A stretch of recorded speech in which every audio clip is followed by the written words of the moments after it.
Oxygen family क्या क्या वो सब छोड़िए, अब हमको पढ़ना यहाँ पर है हाइड्राइड, मतलब कंपाउंड तरीके से है hydride of O family.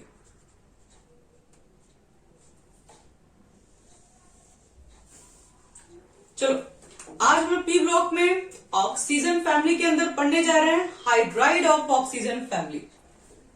Oxygen family के हाइड्राइड कौन कौन से हैं?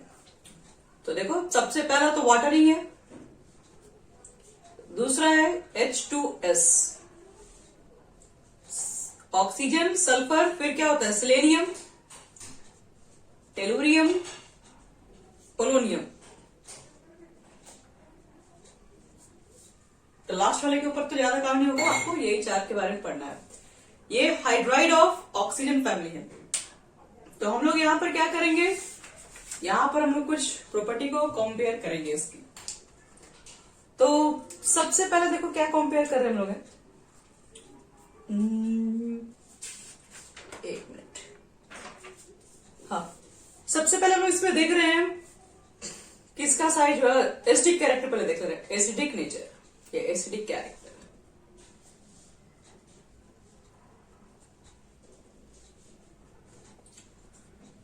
चलो एसिडिक कैरेक्टर कैसे चेक करोगे?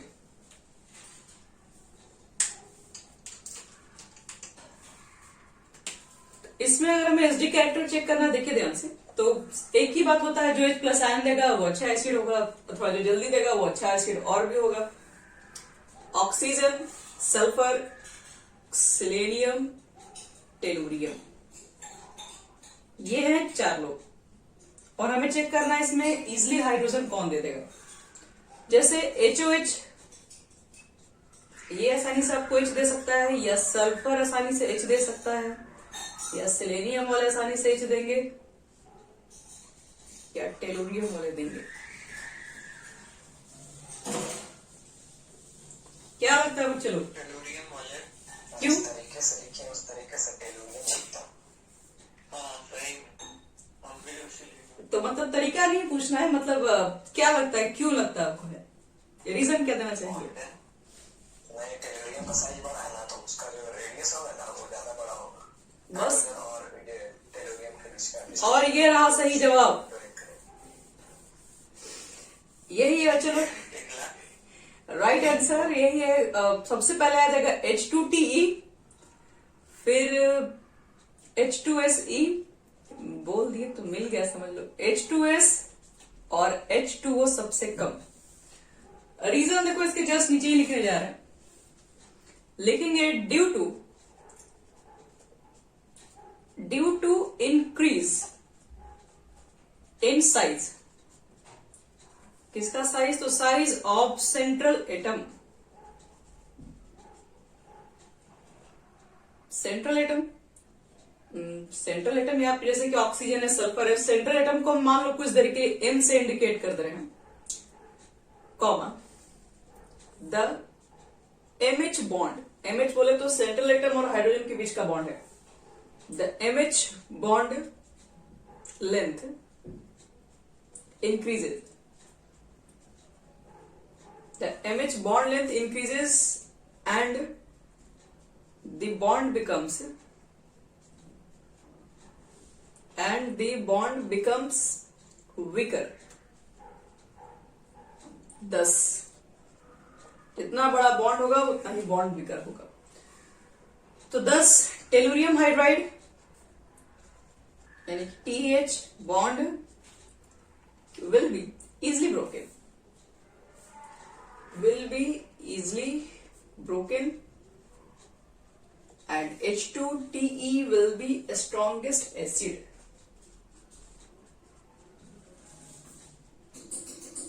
will be strongest acid। चलो ये हो गया सारा कहानी खत्म एसडी कैरेक्टर का। अब बात करेंगे हम लोग थर्मल स्टेबिलिटी।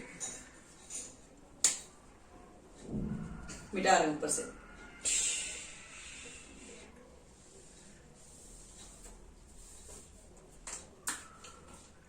दूसरा प्रॉपर्टी है बच्चे लोग थर्मल स्टेबिलिटी।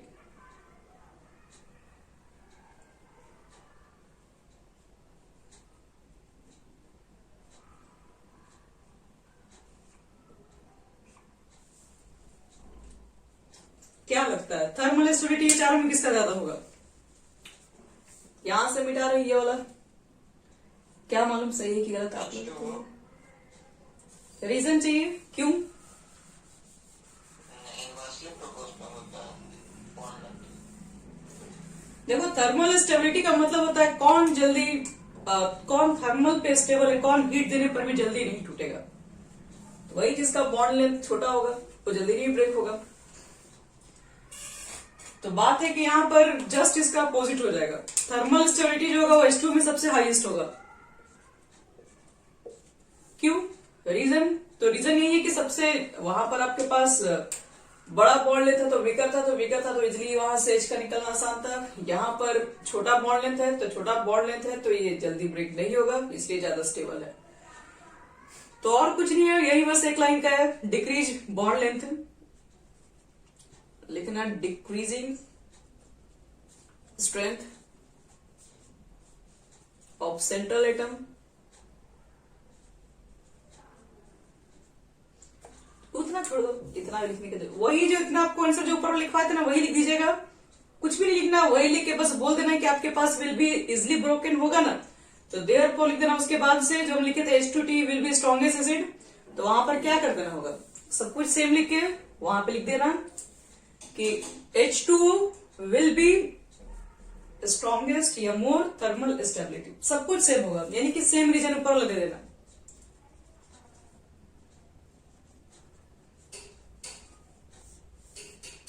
थर्ड देखिए, थर्ड हमारा प्रॉपर्टी चेक करना है कि रिड्यूसिंग कैरेक्टर में कौन आ गया है।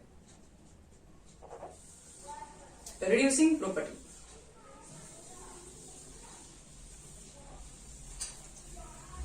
रिड्यूसिंग प्रॉपर्टी का मतलब यही है, फिर से वापस वही बातें होंगी। MH2 है, M का मतलब सेंट्रल एटम है और ये हाइड्राइड फैमिली है। हिट करो तो आसानी से H2 कौन बाहर निकालेगा? जो आसानी से H2 देगा वो एक अच्छा क्या होगा, एक अच्छा बोल सकते हो कि जैसे कि हाइड्रोजन बाहर निकलता है तो क्या होता है, ऑक्सीडेशन, और ऑक्सीडेशन हुआ तो वो जो एजेंट की तरह काम करेगा, रिड्यूसिंग एजेंट की तरह काम करेगा। तो अच्छा एक रिड्यूसिंग एजेंट कौन सा होगा इसमें?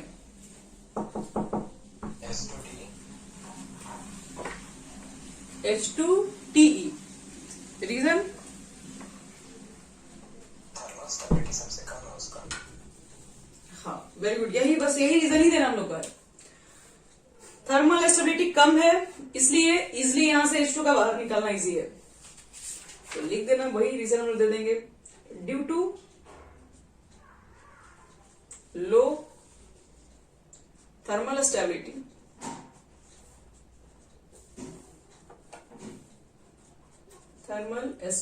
Of H2TE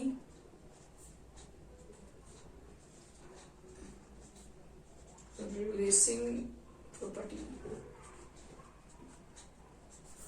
will be greater।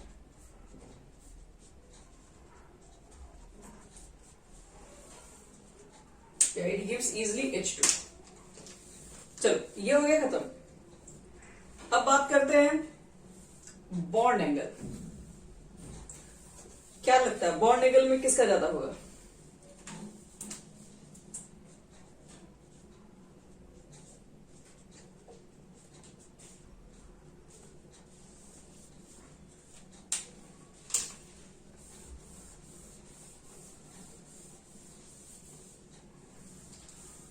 H2O या H2S या H2TE या H2SE। तो देखने से तो आपको ना यही नहीं लगना चाहिए कि सब के सब तो एक ही फैमिली का है, सबके सबका हाइब्रिडाइजेशन सेम ही है। क्यों? दो बॉन्ड पेयर है, दो लोन पेयर है, क्या हो जाएगा?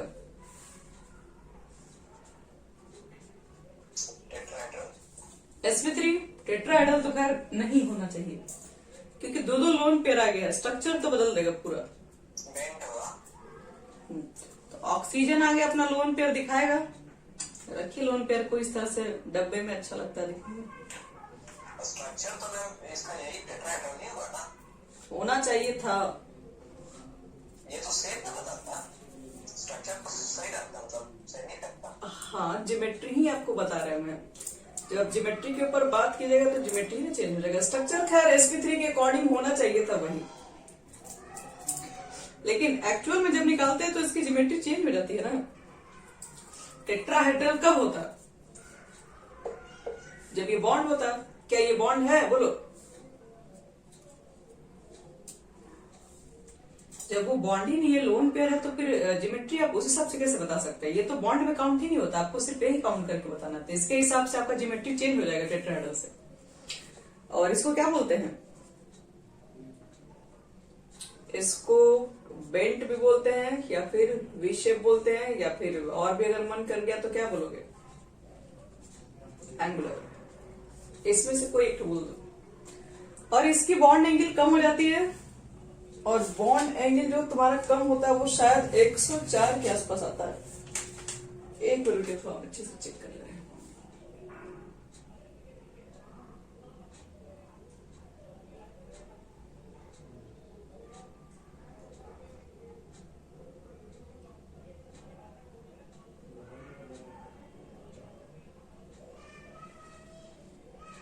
वन 104.5 डिग्री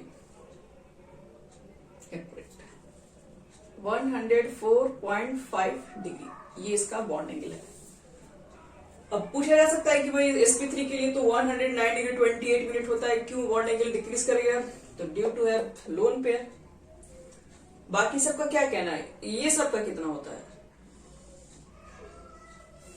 क्या ये सबका भी तो सेम ही होना चाहिए, क्योंकि सबका sp3 होगा। सबके पास एक ही बॉन्ड पेयर, एक ही लोन पेयर, एक ही तरह का सबके पास प्रेजेंट है। लेकिन एक्चुअल में इसका किसका कम होता है? इससे मतलब 104 से कम होता है। हाँ, तो लेकिन क्यों? मतलब रीजन क्या होना चाहिए? बॉन्ड लोन पेयर तो इसके पास भी था। नहीं, ऑक्सीजन जो है वो ज्यादा इलेक्ट्रोनेगेटिव है ना, तो उससे बॉन्ड एंगल से ज्यादा अंतर नहीं पड़ेगा। इस सब पर इतना बॉन्ड एंगल है, याद रखिएगा, क्लोज टू 90 डिग्री है। सब 90 डिग्री के नजदीक है। रीजन था ड्रैगोज रूल। ड्रैगोज रूल क्या कहता है? नो, इसको पसंद नहीं है। इसमें प्योर ऑर्बिटल पार्टिसिपेट करते हैं। अब जब प्योर ऑर्बिटल पार्टिसिपेट करेंगे तो सबके सब आपस में 90 डिग्री पर होते हैं, इसलिए इसमें 90 डिग्री ही रहेगा। चलिए, हो गया, ये आपका पूरा कहानी हो गया समाप्त। बस हाइड्राइड इतनी आपकी फैमिली है, आपको इसी के ऊपर कंपेयर करने के लिए जो चीजें आएगी बता दी। अब इसमें कंपाउंड ऑफ नाइट्रोजन पे आते हैं, सॉरी कंपाउंड ऑफ ऑक्सीजन पे आते हैं। और सबसे फेमस कंपाउंड कौन है ऑक्सीजन का?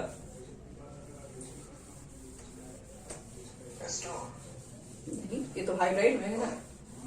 सबसे पहला और सबसे फेमस कंपाउंड जिसके बिना एक पल रहना मुश्किल है,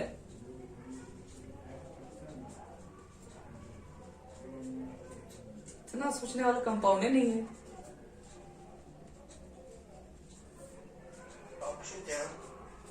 डाई ऑक्सीजन। सबसे पहला तो यही है बच्चे लोग, ऑक्सीजन का ऑक्सीजन मॉलिक्यूल्स वाला जो रहता है, यानी कि कंपाउंड ऑफ ऑक्सीजन। कौन पढ़ रहे हैं हम लोग हैं? तो कंपाउंड ऑफ ऑक्सीजन में दो ही फेमस है, एक तो जो हमारे पास है और एक जो हमको बचा के रखा है, O2 एंड O3। तो पहले तो बात करेंगे, आज पूरा कहानी होगा O2 का।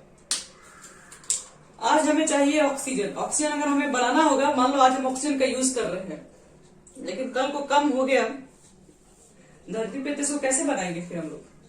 कहोगे पेड़ पौधा लगाकर। सबसे आसान तो यही अच्छा है, अच्छा उपाय तो यही है, इससे आसान तो कुछ नहीं है। लेकिन उसको भी तो बच्चे लोग बड़े होने में काफी 15 साल 16 साल आराम से लग जाता है, उससे भी ज्यादा टाइम लग सकता है। तो इसलिए आज ही से जाके तुम लोग एक पेड़ जरूर तुम लोग क्या कर दो, आज ही रोक दो जाके। चलो यहाँ देखो कैसे बनाएंगे डाई ऑक्सीजन। तो मेथड ऑफ प्रिपरेशन सीधे बात करते हैं। केमिकल में कितना बनाइएगा? पहला मेथड है, सबसे फर्स्ट मेथड हमारे पास है by heating of salt. By heating of salts को हीट करके बनाएंगे हम लोग क्या? तो डाई ऑक्सीजन। चलिए हीट कर देते हैं हम लोग। कौन से सॉल्ट को हीट करेंगे हम लोग? देखो, फर्स्ट पोटेशियम क्लोरेट।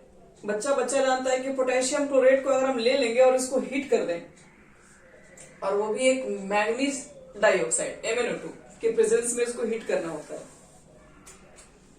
तो कंपाउंड निकल के आता है KClO2। निकल गया O2, हमें O2 ही चाहिए, 2KCl और 3O2। क्या पोटेशियम के अलावा दूसरा कोई सॉल्ट ले सकते हैं? ले सकते हैं, सोडियम नाइट्रेट NaNO3। MnO2 ले लो, सॉरी इसमें MnO2 की कोई जरूरत नहीं है, हीट कर दीजिए। तो यहां से आपको बाहर निकलेगा सोडियम नाइट्राइट बाहर निकलता है, प्लस में एक ऑक्सीजन गैसेस बाहर निकलेंगे। सोडियम नाइट्राइट के अलावा और कोई ले सकते हो, पोटेशियम नाइट्रेट भी हो सकता है, sorry sodium nitrate, potassium nitrate भी आप ले सकते हैं, KNO3 भी आ सकता है। इसको भी हीट करोगे तो KNO2, पोटेशियम नाइट्राइट और O2 गैस बाहर निकलता है। तो सॉल्ट्स को भी हीट करने से सबसे पहला निकलता हमारे पास है ऑक्सीजन गैस। चलिए ऑक्सीजन गैसेस निकला गया बाहर। चलो सेकेंड मेथड देखो। फर्स्ट मेथड तो हमारे पास हो गया, by heating metal oxide.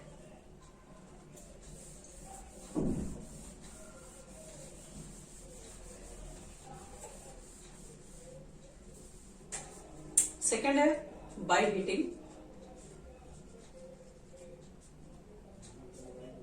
Metal oxide.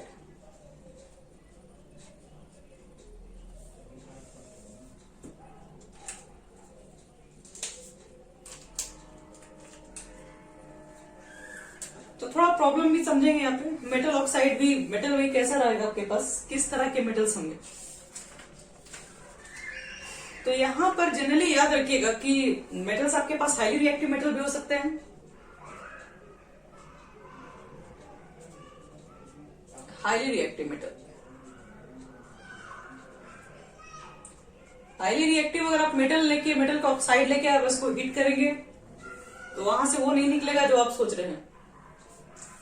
मतलब जैसे कि हाईली इलेक्ट्रोपॉजिटिव मेटल ले लेते हैं, जैसे मान लो सोडियम के ऑक्साइड ले लिए, पोटेशियम के ऑक्साइड ले लिए, इसको आप हीट कर दीजिए तो ये थर्मल जो होता है, इसकी थर्मल स्टेबिलिटी बहुत ज्यादा हाई होती है। आप इसको हीट भी कीजिएगा ये ब्रेक नहीं होगा, तो इसकी थर्मल स्टेबिलिटी ज्यादा होती है, याद रखना। तो इसकी वजह से हमें यहाँ पर ऑक्सीजन गैसेस बाहर नहीं मिलेगी, हाईली रिएक्टिव में भी नहीं मिलती है, और ना ही आपको ज्यादातर मॉडरेट रिएक्टिव मेटल्स में मिलती है। ना मॉडरेट में मिलेगा ना हाईली में मिलेगा। क्यों नहीं मिलेगा? अगर आपसे कोई पूछ दे क्वेश्चन कि हाईली रिएक्टिव मेटल ऑक्साइड क्यों नहीं फॉर्म कर सकता O2 गैसेस, ये पहले से ही बहुत स्टेबल है। एक हाईली रिएक्टिव मेटल इसका मतलब हाईली पॉजिटिव चार्ज है, highly positive charge highly negative के साथ काफी अट्रैक्ट होगा, काफी उसके बीच में फोर्स ऑफ अट्रैक्शन ज्यादा होगा, तो वो आसानी से हीट करने से डिकम्पोज नहीं होने वाला है। तो आपके पास ना हाईली काम करेगा ना मॉडरेट काम करेगा, ये सब दोनों फेल है। ये भी नहीं देना चाहेगा। सी हमारे पास आता है लेस इलेक्ट्रोपॉजिटिव मेटल, यही दे सकता है हमारे को oxygen, less electropositive metal.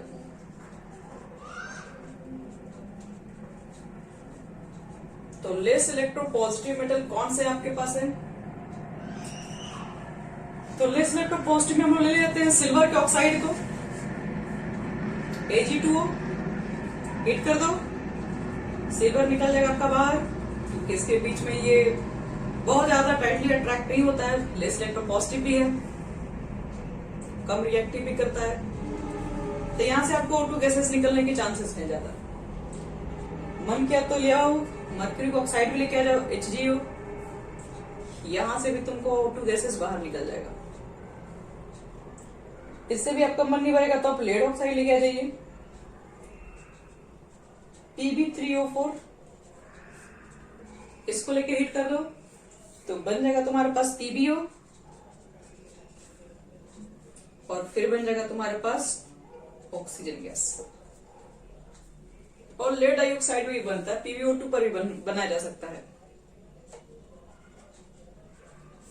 PbO2 को लेकर हीट करोगे तो PbO प्लस O2 गैसेस निकल जाती है, यहाँ पर भी 2 मॉलिक्यूल यहाँ पर 2 मॉलिक्यूल यहाँ पर। PbO प्लस SO2 लिखी है। नहीं, O2 है ना, SO2 कहां से बन रहा है? अच्छा Pb3 मैम। चलो ये तुम्हारा हो गया सेकेंड मेथड। इसको हम मेटल ऑक्साइड से बनाएंगे। लेकिन बात है कि अब हमें इंडस्ट्रियल मेथड चाहिए, हमें ज्यादा अमाउंट में तैयार करना है। ये थोड़ा बहुत हल्का फुल्का ऑक्सीजन से कुछ नहीं होगा। चलिए मिटा रहे इसको।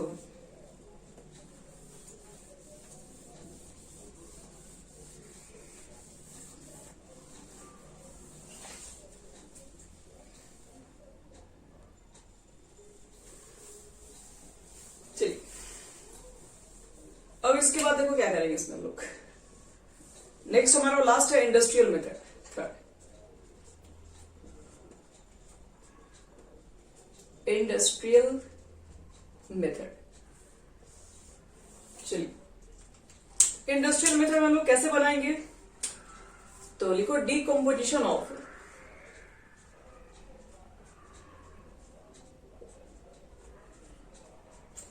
Aqueous hydrogen peroxide H2O2 solution. H2O2 का सॉल्यूशन लेके आ जाओ, हाइड्रोजन पेरोक्साइड। तो आपके पास क्या बनता है, H2O पहले फॉर्म हो जाएगा और इसके बाद O2 गैसेस बाहर निकल जाएगा। एक मिनट, दो ही मॉलिक्यूल ना, और आपको हाइड्रोजन पेरोक्साइड नहीं मिलता है तो वाटर लेके आइए, वाटर तो मिल ही जाएगा। इसको करा दो इलेक्ट्रोलाइसिस, H2 निकल जाएगा यहां से और यहां से O2 भी मिल जाएगा, 2H2O2। H2 गैसेस ऑक्टेट होते हैं, याद रखिएगा, कैथोड पे, और O2 होता है एनोड पे। ये इलेक्ट्रोलाइसिस और वाटर इलेक्ट्रोकेमिस्ट्री में पढ़ भी चुके हैं।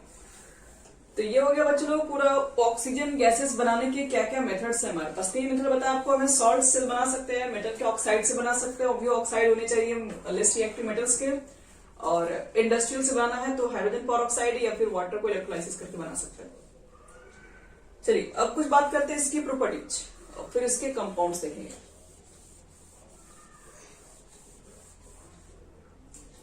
लिखो प्रॉपर्टीज ऑफ O2।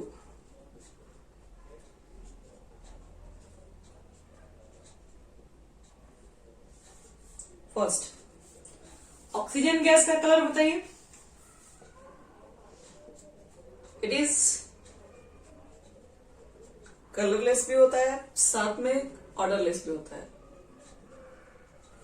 गैस।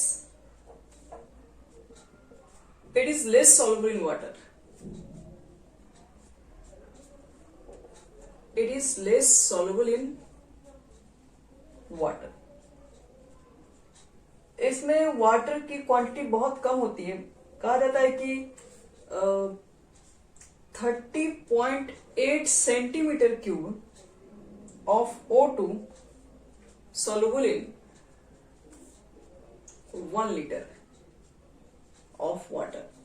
अगर आपके पास वाटर अगर 1 लीटर का है, टेम्परेचर है 298 केल्विन, अगर आपके पास वाटर अगर 1 लीटर है तो 1 लीटर के वाटर में सिर्फ और सिर्फ 30.8 सेंटीमीटर क्यों ही O2 सॉल्युबल रहता है उसके अंदर, और इतना काफी है एक्वाटिक एनिमल के लिए। थर्ड क्वेश्चन जो कि एमसीक्यू में आया हुआ था, कल ही के पेपर में देखे थे हम लोग। It is paramagnetic in nature. It is paramagnetic in nature.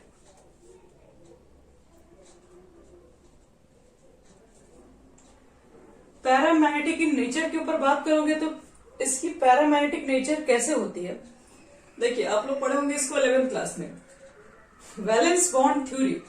और कोई भी थ्योरी ऑक्सीजन को मानता था कि डाईमैग्नेटिक ही है, और तब तक ये बातें प्रूफ नहीं हो पाया था, क्योंकि ऑक्सीजन डाईमैग्नेटिक अगर होता तो मैग्नेटिक फील्ड में डालते तो वो किसी तरह का डेविएशन नहीं शो करता। लेकिन ऑक्सीजन जैसे ही मैग्नेटिक फील्ड में रखा गया तो उसके अंदर डेविएशन दिखाई पड़ा। तो इसका मतलब है कि वो डायमैग्नेटिक नहीं हो सकता है, क्योंकि डायमैग्नेटिक तो फिर मैग्नेटिक फील्ड में कोई अट्रैक्शन रिपल्सन शो नहीं करता है। तो इसका मतलब था कि वो बात था तो पैरामैग्नेटिक, लेकिन ऑक्सीजन आप O2 चेक करेंगे तो आप वहां देखते होंगे कि उसके पास इवन नंबर ऑफ इलेक्ट्रॉन्स होते हैं, वो तो पेयर हो जाते हैं, वो तो डाईमैग्नेटिक होना चाहिए। लेकिन एक्चुअल में इस थ्योरी को कौन प्रूव किया था? इस बात को प्रूव किया गया था मॉलिक्यूलर ऑर्बिटल थ्योरी से। मॉलिक्यूलर ऑर्बिटल एकमात्र वही एक थ्योरी था जो कि प्रूव कर पाया था कि O2 एक पैरामैग्नेटिक आपके पास नेचर होता है। लिख लीजिए, मान लीजिए भूल जाएंगे आप लोग तो भी लिखो, in molecular orbital, in molecular orbital theory we have seen that, क्या देखा है हम लोग, there are two electron present in anti bonding,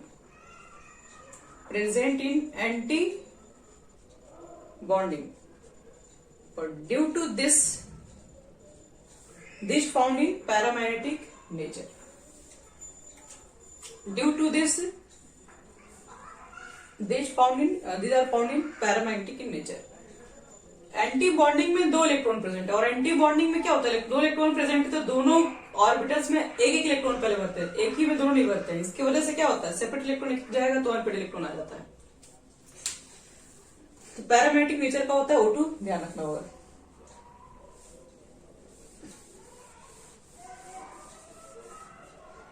और एक चीज और भी बोल सकते हो, इसके आइसोटॉप्स भी होते हैं, इसके 3 आइसोटॉप्स होते हैं, यानी कि O2 हैज, ये ऑक्सीजन लिख दो, हैज 3 आइसोटॉप। इसके देखो कौन कौन से फेमस वाले आइसोटॉप है, 16, 17, 18, बस। चलो अब आते हैं इसके कंपाउंड्स के ऊपर। बेटा O2 कैसे होते हैं, कैसे बनते हैं, हम लोग मालूम कर लिए, इसकी प्रॉपर्टीज भी क्या है ये भी हम लोग देख लिए। अब प्रॉपर्टीज के बाद आते हैं हम लोग ऑक्साइड्स, यानी कंपाउंड एक तरीके से कहिए तो।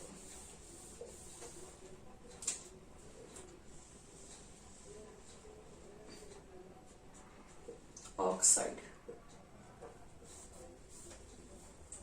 लिखो, ऑक्साइड क्या होता है, O2 कंबाइन विथ, O2 को अगर हम लोग कंबाइन करेंगे, most of the element, almost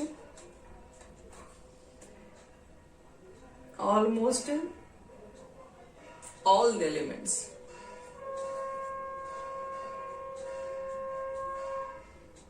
to form their oxide, exception है नोबल गैसेस, नोबल मेटल ही लिख दो, मेटल, नोबल मेटल लाइक कौन सा, प्लैटिनम, गोल्ड, ये सब जल्दी रिएक्ट नहीं करते हैं O2 से, एंड सम नोबल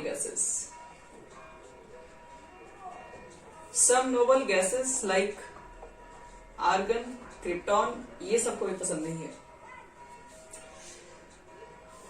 तो कहा जाता है कि जो आपके पास ऑक्सीजन है वो जिससे भी रिएक्शन करके आएगा उसको बना के आएगा ऑक्साइड में।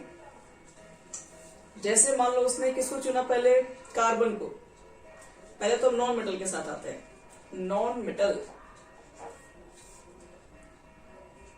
कार्बन O2 बनाएगा CO2, ऐसा नहीं है CO भी बना सकता है जब आप कम ऑक्सीजन देंगे उसको, तो S प्लस O2 बनेगा SO2 भी, और SO3 भी बन सकता है। P प्लस O2 जब फास्फोरस ऑक्सीजन के साथ रिएक्शन करेगा तो 2 बातें हो पाएंगी, या तो P2O3 बनाएगा या तो P2O5 बनाएगा। इसी तरीके से नाइट्रोजन से रिएक्ट करके NO2 भी बना सकता है, NO3 भी बना पाता है। तो ये सब तुम्हारे पास नॉन मेटल्स हैं, और नॉन मेटल्स रिएक्ट करते हैं ऑक्सीजन से तो बनाते हैं नॉन मेटालिक ऑक्साइड।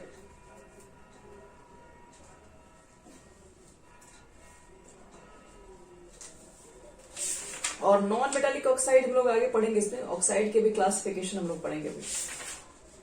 ऐसे तो अगर चेक किया जाए कि नॉन मेटालिक जो ऑक्साइड होते हैं वो जनरली एसिडिक नेचर के ऊपर होते हैं। खैर नेचर के ऊपर हम लास्ट में बात करेंगे, पहले इसको हटा दें।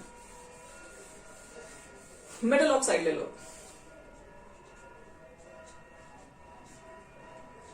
तो मेटल्स में तुम्हारा है सोडियम, रिएक्ट कराओगे ऑक्सीजन के साथ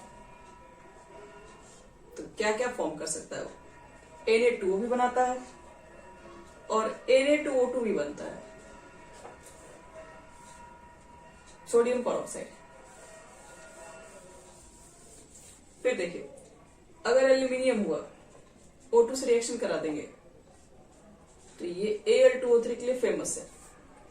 लेकिन अगर आयरन का रिएक्शन करा दीजिएगा O2 के साथ तो FeO भी बनेगा, Fe2O3 भी बनेगा और Fe3O4 भी बनता है।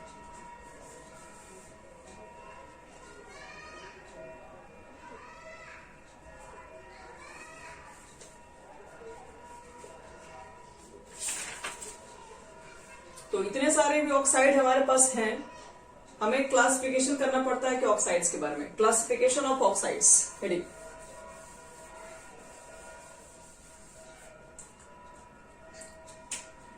Classification of oxide. देखो क्लासिफिकेशन में कौन कौन से ऑक्साइड्स आ सकते हैं। दो तरह के ऑक्साइड्स होते हैं बच्चे लोग, एक को बोलते हैं सिंपल ऑक्साइड और एक को बोलते हैं पॉलीऑक्साइड। सिंपल ऑक्साइड मतलब जो हम लोग का बात माने, जो नॉर्मल वैलेंसी को फॉलो करे, और नॉर्मल वैलेंसी का फॉलो, और नॉर्मल वैलेंसी ऑक्सीजन के ऊपर बात करें तो नॉर्मली वो शो करता है सॉरी 2 शो करता है, normal follow normal valency rule.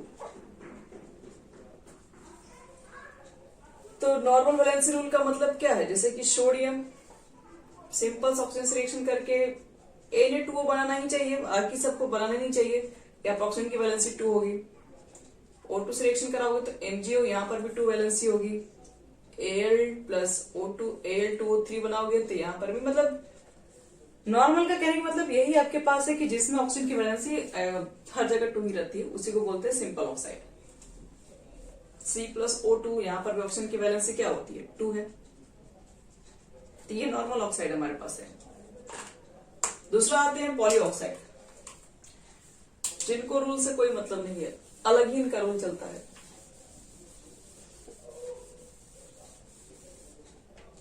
चलो अब लिखो पॉलीऑक्साइड।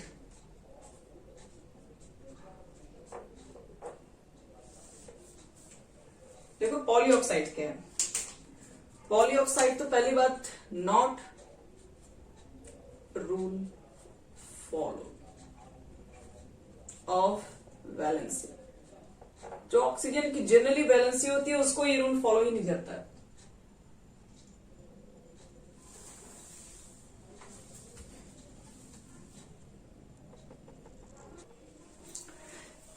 चलो बच्चों यहां देखो, ये जो पॉलीऑक्साइड है ये not rule follow of valency, मतलब सिंपल वाला नहीं है, समझ ही रहे हो कौन सा हो सकता है ये। सबसे फर्स्ट में आता है परऑक्साइड।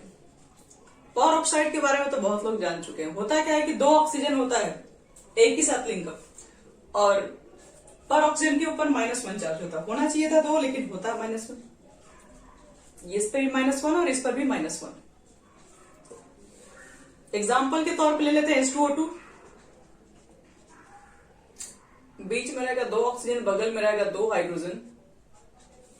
जाहिर सी बात है इधर से तो आएगा ही नहीं इलेक्ट्रॉन, एक ही साइड से ही आ पाएगा। Na2O2 sodium peroxide, sodium peroxide भी फेमस है ये सब काम में। -1 बैरियम ऑक्साइड BaO2, बैरियम है आपके पास 1, 2 है ऑक्सीजन, ये बी और ए से कंबाइन नहीं है, दोनों एक ही एलिमेंट है।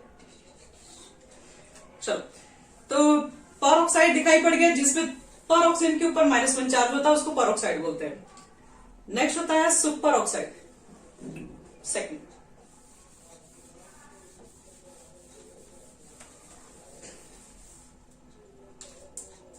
सेकेंड वाला हमारा है सुपर ऑक्साइड।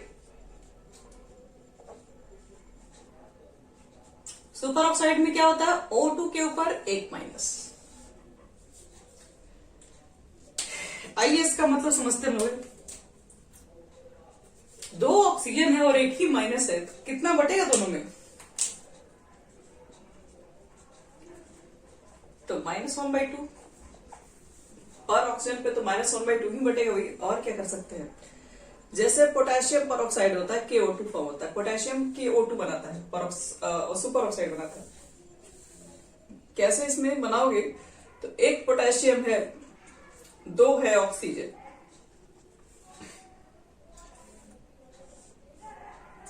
इससे ही कितना इलेक्ट्रॉन लेके आ सकता है, एक ही इसके पास आउटर मोस्ट में इलेक्ट्रॉन है, तो कितना इलेक्ट्रॉन लेके आएगा, एक ही है, ये भी है और ये भी है, तो एक है तो अकेले ये ले नहीं सकता है और ये अकेले ले नहीं सकता है, इसलिए दोनों को हाफ हाफ मिलेगा। इसलिए आपके पास पोटेशियम ऑक्साइड के अंदर ये सुपर ऑक्साइड फॉर्म होता है, याद रखना, ये -1/2 चार्जेस के अंदर आ जाता है।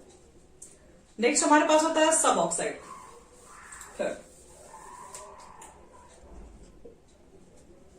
सब ऑक्साइड, देखिए सब ऑक्साइड कैसा ऑक्साइड है। सब का मतलब less oxygen atom are present than normal oxygen atom.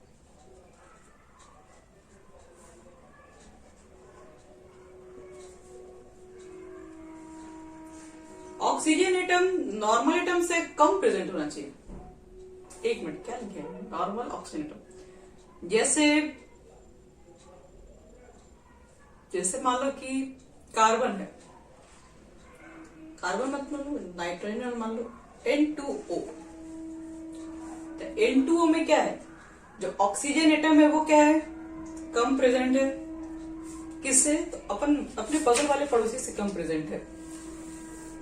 ये आपके पास नॉर्मल है, ये ऑक्सीजन नॉर्मल एटम से क्या है, यहाँ पर कम ऑक्सीजन प्रेजेंट है, तो जब भी ऑक्सीजन के नंबर्स नॉर्मल एटम से अगर कम होते हैं दूसरे एटम से इसके कंपेयर में, उस तरह के ऑक्साइड को हम बोलते हैं सब oxide.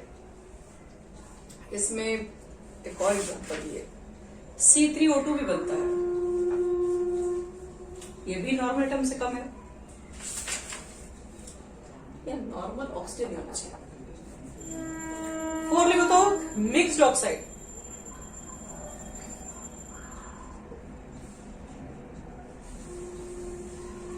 Mixed oxide, mixed oxide का मतलब ये होता है जैसे 2-3 ऑक्साइड से मिलकर बना हो, जैसे Fe3O4। आपसे पूछा जा सकता है कि Fe3O4 में किस किस ऑक्साइड का मिक्सचर है, किसका मिक्सचर है, तो एक्चुअली में Fe3O4 जो होता है वो Fe और Fe2O3 का मिक्सचर होता है, ये दो ऑक्साइड का मिक्सचर है ये। और एक और हमारे पास फेमस है Pb3O4, ये मिक्सचर होता है 2PbO और PbO2 का मिक्सचर होता है, इसको बोलते हैं मिक्स्ड ऑक्साइड। ऑक्साइड हो गया बहुत सारा। अब बात करते हैं नेचर ऑफ ऑक्साइड, ऑक्साइड्स के नेचर।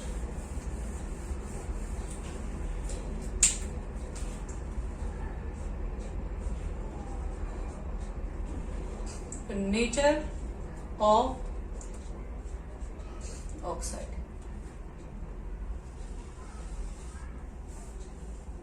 चलो चेक करते हैं। सबसे पहला ऑक्साइड नेचर में आता है एसिडिक, एसिडिक ऑक्साइड। कुछ ऑक्साइड होते हैं बच्चे लोग जो एसिडिक नेचर के होते हैं, वो कौन से ऑक्साइड होते हैं, तो वैसे oxide which on dissolving in water to form acid या to give acidic solution,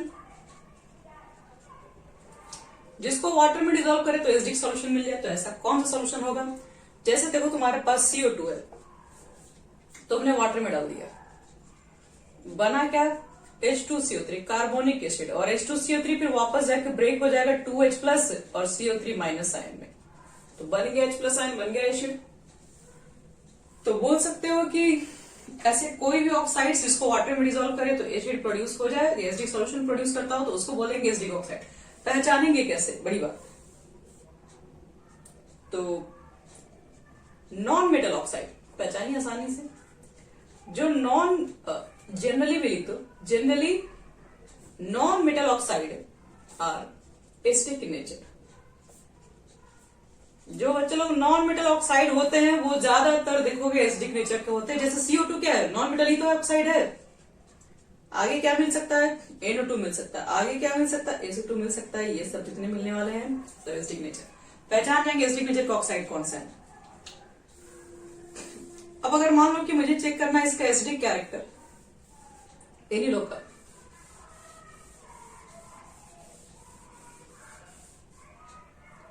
acidic character, acidic character हर जगह घूम फिर के आ जाता है।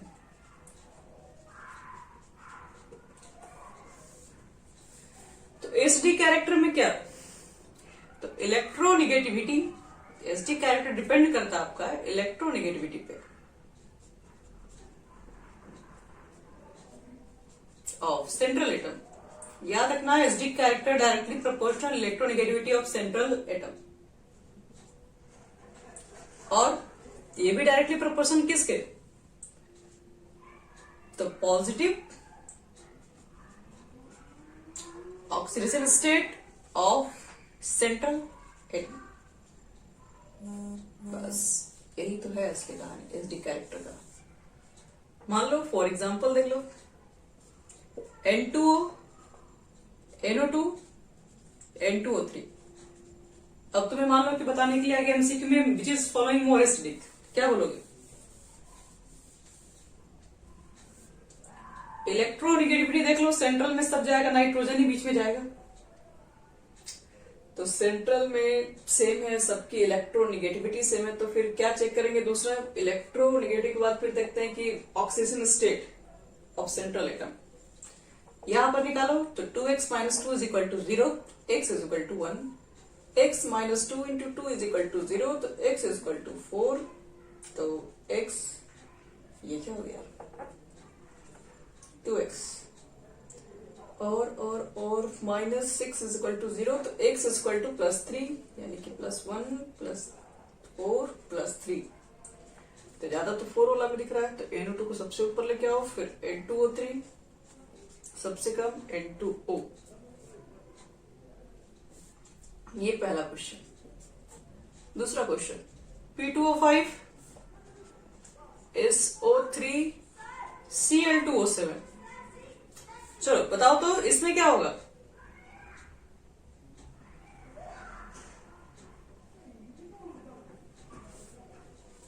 Which of the following is more acidic,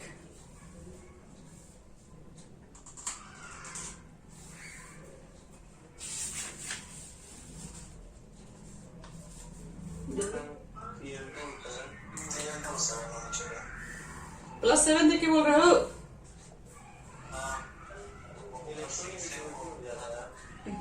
electronegative factor काम करेगा क्योंकि अलग अलग सेंट्रल एटम है, तो वही क्लोरीन पहले आ जाएगा, फिर आपके पास ऑक्सीजन स्टेट वगैरह चेक करोगे तो उसमें भी नंबर 1 चल रही है, दोनों में ही जब आ गया तो फिर अब सोचना क्या है। बाकी सब बच्चे लोग इसी डिजाइन पे सेंट्रल एटम देख लेना, और भी क्वेश्चन इस पे आते हैं, जैसे कि अगला क्वेश्चन है Cl2O, फिर Cl2O3, ये सब क्वेश्चन MCQ वगैरह में केमिस्ट्री में आते रहता है। ClO2 हो गया, Cl2O5, Cl2O7, इसको अरेंज करने के लिए आ सकता है कि इसके एसिडिक स्ट्रेंथ को अरेंज कर लीजिए। करना कुछ नहीं है, देख लेना जिसमें कम होगा ज्यादा होगा चेक कर लो उसके अकॉर्डिंग। इसी तरीके के नाइट्रोजन के भी ऑक्साइड में आपको बता चुके हैं, बढ़ते हैं आगे। यानी कि some metallic oxide in which metal, अच्छा अभी मेटालिक ऑक्साइड अभी कहाँ है, मेटालिक ऑक्साइड अभी अब आएगा। अभी तक तो जितने आपको एग्जांपल देते सबके सब नॉन मेटल्स देते हैं।